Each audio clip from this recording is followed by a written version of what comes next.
This is a public hearing concerning a land use bylaw map amendment for the View Manor in South Berwick. The proposal is as follows. The municipality of the County of Kings initiated a planning application to rezone the View Manor properties located at 108-110 Commercial Street, which includes a portion of PID 55141121 and PID 55141139 South Berwick from the rural mixed use A2 zone to the institutional zone.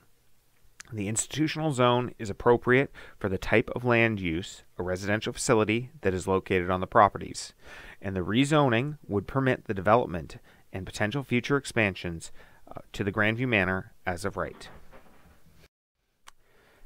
This is a map of the municipality of the County of Kings.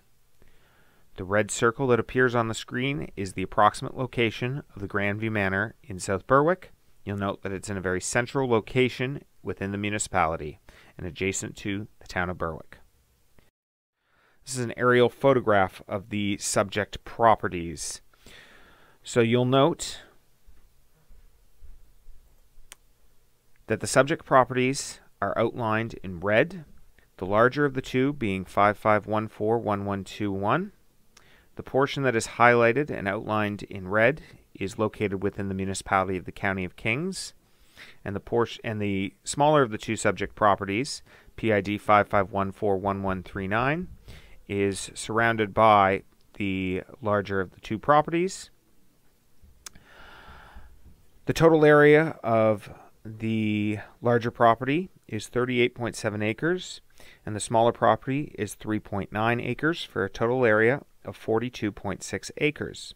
The portion being considered for rezoning is 26.1 acres in total. Both properties feature frontage along Highway 1 to the south, and as well, the larger of the two properties has frontage on Commercial Street and actually serves as the access point to the View Manor. However, all of the facilities for the View Manor are located on the portion of the two properties that is located within the future land use map of the subject properties and the surrounding areas. So you'll note that the subject properties and the surrounding properties are all within the agricultural designation for future land use.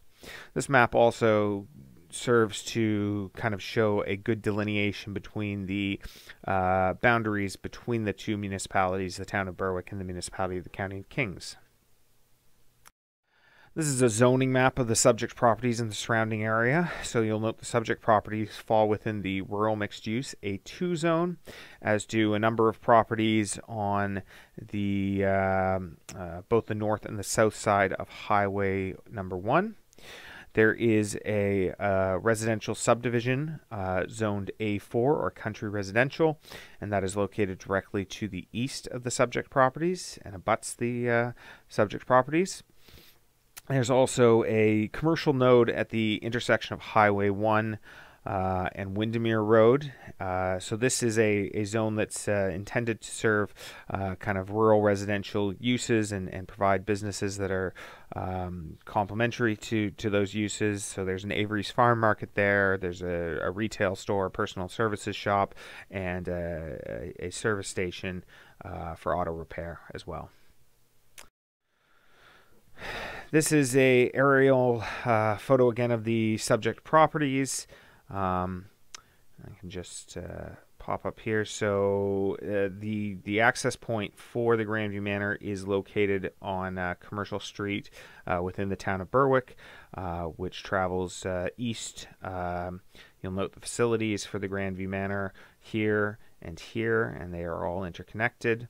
There's parking areas on both subject properties for guests and for employees of the View Manor, and there's also a driveway that kind of circles the property as well, providing kind of efficient flow for traffic for guests and as well for employees of the This is a photograph of the facility itself. You'll note on the right-hand side, this is an area that's being developed for a gazebo for residents and for visitors to spend time together outdoors. This is looking directly east on the subject property.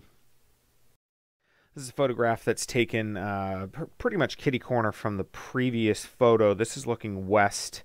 You'll note on the left-hand side is kind of the more apartment-style dwelling located on the subject properties, and on the right-hand side is the residential facility itself, and this is one of the parking areas.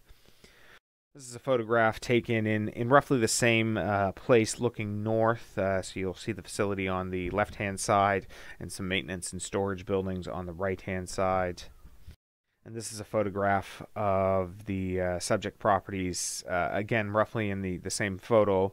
You'll notice that that maintenance building again on your left-hand side, and some of the vacant portions of the subject property to the east. In the foreground, obviously, is a portion of the property that's cleared of vegetation, and further back in the photograph is some vegetated and forested areas. With regard to the policy review for this application, Council's ability to consider this application is enabled under the following policies of Municipal Bylaw 105. That's the Municipal Planning Strategy. Municipal Bylaw 105, Policy 3.033 states, zone lands within any designation as institutional. It is intended to include lands that contain or are intended to contain institutional uses, including but not limited to schools, fire halls, and hospitals. So in this instance, the use that is occurring on these properties, the residential facility, is a institutional use. And regardless of the designation, in this case being agricultural, in terms of the future land use, this zone, the institutional zone, is permitted in this designation or in any designation for that matter. Policy 3.0.34, permit in the institutional zone. Institutional uses in a broad range of building sizes and configurations. Retail and commercial service uses, accessory to or complementary to the institutional use to serve visitor or employee needs. So, for example, a small retail convenience store or a cafe would be permitted, provided it is to serve visitors and employees. And residential uses supportive to the institutional uses. So, for employees of an institutional use, such as a long-term care home, residential uses that are supportive to the institutional uses, so for employees who may reside on that facility as well, would be permitted.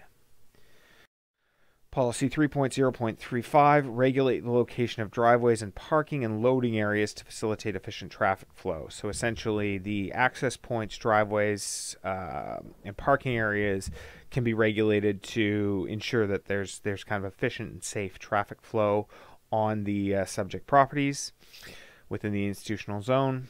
3.0.36, regulate setbacks and bufferings to reduce potential land use conflicts with adjacent residential zones.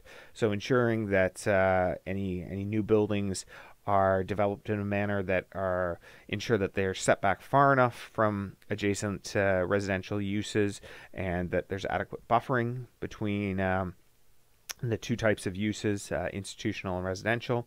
And finally, policy 3.0.37, regulate lot standards, setbacks, and landscaping to encourage the development of an attractive streetscape.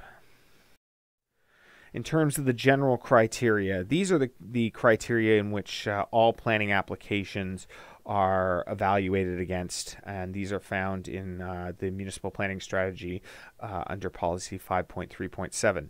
That the proposal is in keeping with the intent of the Municipal Planning Strategy, so that the goals and objectives of the Municipal Planning Strategy are being met with the proposed planning application. That there's no undue negative financial impact on the municipality as a result of the change of land use.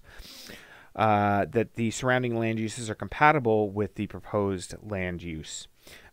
When applicable, that there are schools, recreation, and community facilities, an adequate supply, and in a adequate proximity to the proposed land use. That there's no undue creation of traffic hazards or congestions as a result in a change in land use. that there's adequate fire protection and services for the proposed use. When applicable, there's adequate sewer and water services. There's no undue potential for flooding or other serious drainage problems as a result in a change in land use. That there's no undue negative impacts on well fields or other groundwater supplies as a result in the change in land use. That there's no undue chance of pollution, including soil erosion or siltation of watercourses as a result in a change of permitted land uses. That when applicable, there's no negative impacts on lake water quality or wetlands. Again, when applicable, there's no negative impacts on neighboring farming operations. And finally, that the site is suitable in terms of its topographical conditions, such as grades, soils, geological conditions, locations of watercourses, marshes, bogs, swamps, when applicable, and proximity to utility right-of-ways. With regard to the land use bylaw amendment process and timeline, this application was initiated in October of 2020 by the municipality of the County of Kings. Property owners within 500 feet of the subject properties were notified of the application, and an advertisement for a public information meeting was placed in the Chronicle Herald on October 31st, 2020. The public information meeting was held on November 10th, 2020. Staff have completed their review. Planning Advisory Committee reviewed this application at their meeting held on December 8th, 2020, where it received a positive recommendation from the Planning Advisory Committee. First reading for the application was held on January 5th, 2021. Notification for the public hearing was sent via letter mail, again to property owners within 500 feet of the subject properties, and the public hearing was advertised in the Valley Journal Advertiser on January 19th and 26th of 2021. This is the public hearing for the planning application, which would be followed by second reading, and finally a 14-day appeal period of council's decision to the Utility and Review Board, and this is mandated by the Municipal Government Act. With that, there is an opportunity for public comment. Comments can be sent directly to myself, Will Robinson Muscat, planner with the municipality of the County of Kings.